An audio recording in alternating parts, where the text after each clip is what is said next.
Los Angeles Lakers have been eliminated from the postseason. Yesterday, their general manager, Rob Pelinka, met with the media, and he said he is going to give one LeBron James the space to make a decision as to what's next in his career. Let's take a listen. In terms of LeBron, we probably haven't seen a player that has honored the game to the extent that he's honored the game.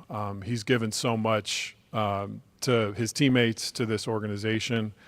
And the thing we want to do more than anything else is honor him back. And I think the first order of business there is allowing him to spend the time he needs to decide what his next step are. Does he want to play another year in the NBA? And that'll be, as he said to you guys last night, family time, I think time with his inner circle. And we just want to honor that for him. Of course, any team, including ours, would love to have LeBron James on their roster. That's a blessing in itself, just with what he does. Okay. Well, that last part certainly is noteworthy, right? I mean, I don't think it's any surprise they're going to give him the time. It's no surprise that they praise the person and the player he's been. The last part is very clear. Any team would want him. I don't know that that's the case.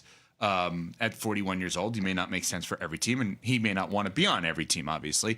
But the Los Angeles Lakers, CC, you're a fan of this team. Made it clear they want him back. Yeah, but can LeBron James truly make up his mind if he doesn't know to what extent the Lakers are willing to go to make sure they, quote-unquote, honor him?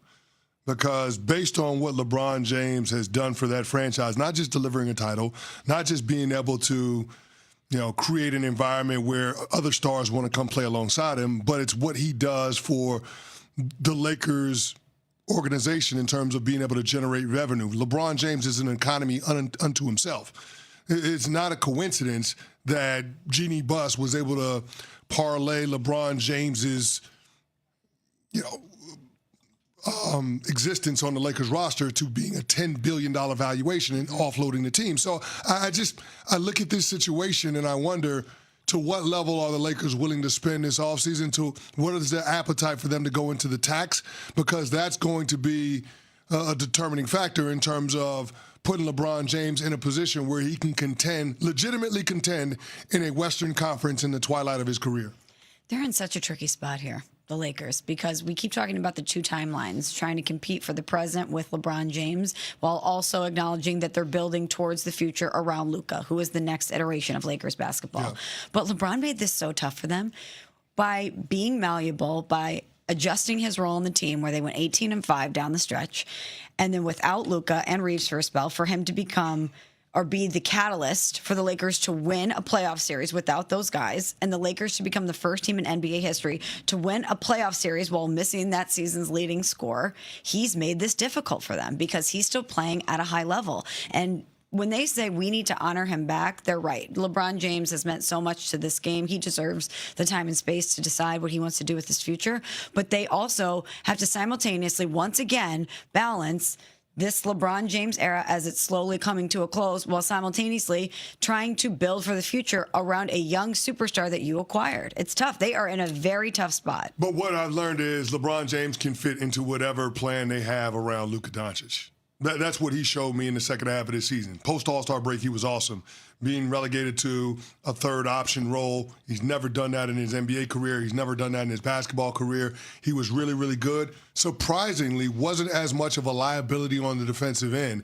So I think that there are some learnings that the Lakers can take from that 2-month stretch where they were one of the best teams in basketball.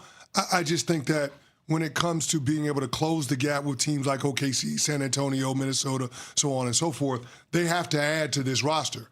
And LeBron James, Austin Reeves, and Luka on market-level deals is going to be restrictive to that end. That's why I'm curious to know, what the new ownership's appetite is to go into the apron, to go into the tax, to spend money in that way, and whether or not they've got the savvy to be able to navigate all of the restrictions that come along with salary cap constraints. But to me, when you talk about honoring LeBron James, you're talking about being willing to spend whatever it takes to put the most competitive team around him and Luka Doncic that you possibly can, because you recognize how valuable it is to have LeBron James finish his career in a Lakers uniform. But I'm also interested to see what LeBron James's appetite is to maybe be flexible financially, which he historically has not done. That's in his disrespect. career. I'm coming around to the point that that's disrespectful. Is it? Yeah, it is. I'm not asking LeBron James to take a pay cut. Jeannie Buss didn't have to take a pay cut when she decided to sell the team. LeBron James's presence in a Lakers uniform made the team more valuable. Absolutely. It's the second greatest player to lace him up. You do not go to him and ask him to take a pay cut. The guy is still playing at an all-NBA level. He averaged 21, amazing. 6, and 7 this year. He's unbelievable. But even as constructed, healthy, are they going to the finals? As constituted, no. No, they have to do more. And if he would take less money.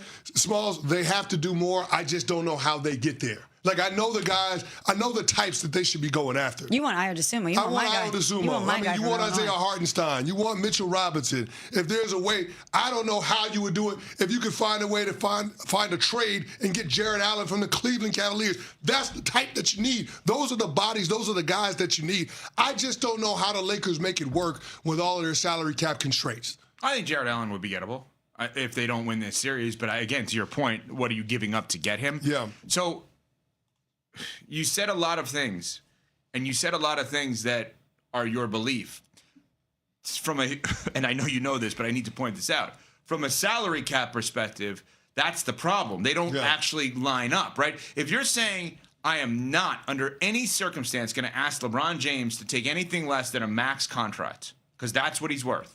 If you put him on a max and Luka's on a max, well, now everything else is done.